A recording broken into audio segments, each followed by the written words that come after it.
up in front. Let's make this very interactive. I know there's a lesser audience, but more focused, more focused. Yes, very.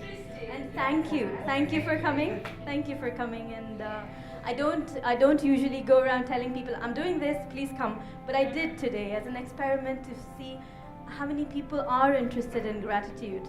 And the previous session was about education, lots of information, very heavy on the mind. So what I'm going to do is I'm going to tell you a story. And yes, so how many of you are aware of what a gummy bear is? You know what a gummy bear is? Gummy bear? It's yeah, the tiny little one. So what I'd like you to do is come with me on this journey of a little gummy bear who decided to grow up. Maybe he was cocoa flavored, maybe he was cola flavored, whichever one you like. So he went on this journey and he could walk, he learned to walk. He went into the forest and in the forest he asked the old man by the stream, he said, how do I go to Candyland? That's where all the very, very important and successful gummy bears live. So the boatman said, you sit in the boat, you go all the way up the mountain and there you find Candyland, and it's very amazing up there. So he sat in the boat and he started going. The boat started rowing. A little bit of water fell on his hands and his hands started feeling sticky. We don't like sticky feelings, but he had to get to the top of the mountain. So he went along and with the sticky hands up in the mountain, started walking. His feet were a little damp too. Sometimes the mud would touch him. Sometimes the leaves would touch him. Sometimes a snake would scare him. But then he went on. He didn't stop. And as he went on, he found some fruits in the forest. He nourished himself. And he reached the top of the mountain. The view over there was beautiful. It was amazing. And by that time, the air had dried him up and his hands weren't sticky anymore. But what he realized is, while he was eating fruit, some of it had touched him and it blended into him. And some of the sand, when it rubbed off, it left marks on him. And although he did get scared of the snake, he ran fast enough, so he knew he could run fast.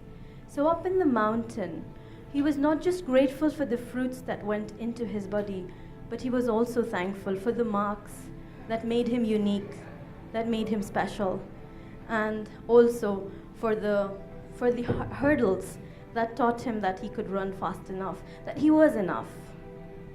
And so tell me, how many times are we grateful for our hurdles?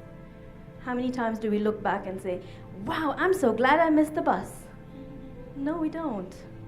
Well, my life is pretty much like that. I was living a great existence. I won't say life, but an existence. 14 years in Kuwait. I grew up in Kuwait. And then the Gulf War happened. For those of us who are Indians in the room, we know a movie has recently been made by the name of Airlift. I lived Airlift. So I stayed in a camp for a week, and then I had to stay at the airport for a day and a half, and then at Bombay railway station, like you know, the people at the railway station, and then get to home. So a journey which would otherwise take 10 hours took me 10 days. It hurt me a lot, and for a very, very long time I cursed and I said, I hate Saddam Hussein, because for me he was the reason everything happened. I went to another home. I lived from a family of 3. I moved into my extended family, and there we had 25 family members, joint family living together. And no, it's not very pleasant when you live in a joint family together with everybody and still lonely. So my mom found a place and we moved out to an apartment, and that's where my husband saw me. And that, the rest, as they say, is 20 years later, here I am. But it happens, life happens one stage at a time. So that was a stage, and then I was planning parties, I had my kids early, and I was overworked. I felt, gosh, there must be more to life than diapers and dishes. And so I took up the newspaper and I opened it, and I found information about the press club, and I discovered a ladies' writing group, and I started writing. And on my 5th anniversary, a byline was born, Ruqayya Khan. I wrote for Gulf News, and that's how it all started. Now to think about it, if it hadn't been for the dishes, I wouldn't have found myself. If it hadn't been for him, I wouldn't have found my husband. So many pluses in the minuses. And after several years of writing, I wanted to diversify. I felt I was at a plateau. So I got into coaching. I got into NLP. I learned a lot about myself. I made milestones. I had a breakthrough where somebody laid me down on the floor and said, "Do not, lady, feel like a doormat, because you're not." And so I moved on from there. And that is why today I am at this event. I'm at this event where I'm not a CEO, I don't run organizations, I'm not a business lady, I'm not a manager, but I'm me. And I have a story. And I'm very grateful that you came to listen. So, Women's Economic Forum, when you say that, and when you see so many beautiful achievers and entrepreneurs, what does a wordsmith like me do here? Well, I tell a story, because that's what I'm good at. I tell a story. And for those of you listening here, there, everywhere, thank you for being part of this. And what are you focusing on? We say self-connectedness. The other part of my topic is the significance of self-connectedness. So what exactly are you connecting yourself to? Are you thinking about the fruits? Are you thinking about the grass? Are you angry about the hurt? What are you connecting yourself with? And gratitude is second to love as a feeling, as an emotion. And it's very, very powerful. And when you say love, love is truth. So what is your love? What are you connecting yourself to? What is your story? Let's do an exercise together. I'd like you to please stand up or sit, or whatever you're comfortable with. What would you like to do? Okay, let's say sitting. And close your eyes. Rest your feet on the ground, both of them.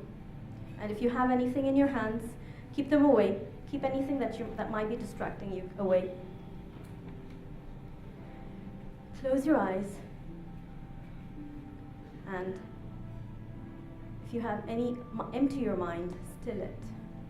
If you have any thoughts, just park them aside and know that they're there. When you leave the room, they're there for you. They're waiting. So it's okay. Just park them aside and empty. Just think. Silence. Breathe in. Breathe out. And think of a time when it was completely silent and calm. I'd like to raise one of your hands and place it on your heart. Place it on your heart and feel your heart. Please raise your hand and feel your heart. Yes. Feel the thumping of that muscle, the muscle that is the reason for your life. Who gave it to you? What have you gotten it for? Is it something that just came along? Is it something that God gave you without asking? How do you feel about it? When was the last time you felt grateful you have a heart that beats completely in rhythm without losing a beat? Yes, just feel it. Take yourself to a place of gratitude for your heart, for yourself. Thank you, buddy. And also, take yourself back to a time when you were little, maybe 3 years old, maybe 2. Yes, hear what you heard, feel what you feel. Listen to the sounds around you. Were you playing? Did you have a friend you loved? What was it that you were so thankful about? Feel that energy. Take yourself to that place. Complete love for what you have. Have you been thankful enough? Say thank you to your little self for standing up when you fell, for being there for you as you. Doesn't matter. It didn't matter if you fell. You stood up to stand up. Why are you not doing that now? Say thank you and move forward. The little person in school, the little person who forgot the books and made an excuse for you. The little person who probably didn't do the homework and then made an excuse for you. Well, you were easy on yourselves then. Why are you so tough now? You're amazing as a person. You're amazing as a soul. You have a beautiful heart. Say thank you. Take yourself forward a few more years. Stack that feeling. Take an emotion. Take a memory. Pinch it from your memories. And say thank you to it. Feel that complete gratitude. Give in to it. Who's somebody you haven't recently said thank you to? What mind, what face comes to your mind? Is that person still here? Have you said thank you? And if you haven't, then in your heart, just reach out and say thank you. Connect with the person. Connect with yourself. Yes. Great. And when you are ready, come back to your room. Go through as many memories as you can. Stack them up. Take that feeling. Increase that feeling of magnitude, of gratitude. Take it up. Maybe five notches higher, 10 notches higher. Yes, it's a very powerful feeling. That feeling of gratitude, humbleness. Feel the energy of gratitude. 10 times higher, 10 times louder. Yes. And when you are ready, I would like you to come back to the room, feeling totally blessed and grateful. Yes. So just think. What did you think of a few things that you haven't thought of for a while? Are those memories that you left behind because probably they weren't so... You probably just took them for granted. But how many things do we take for granted? How many times do we do that? And when you start listing the things that you love in your life, you think of so many things. You love your car, you love your job, you love your house, you love your children, you love your shoes. Hey, I'm 5 feet tall, but in heels, I'm 5'10", I'm 5'4".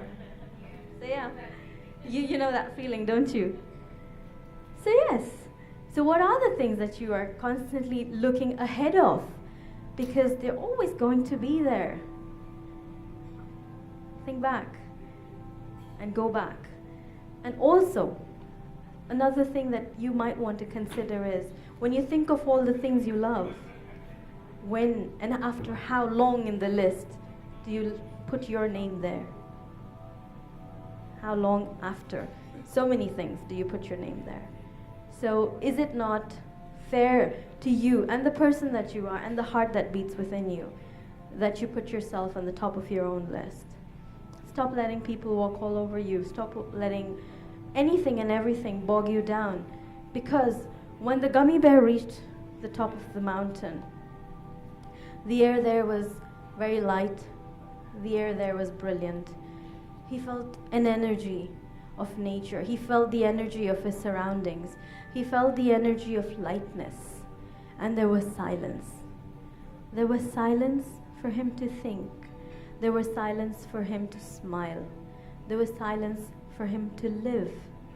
We go through life rushing as though it's a race to the end. Trust me, when you get to the end, it's over. Game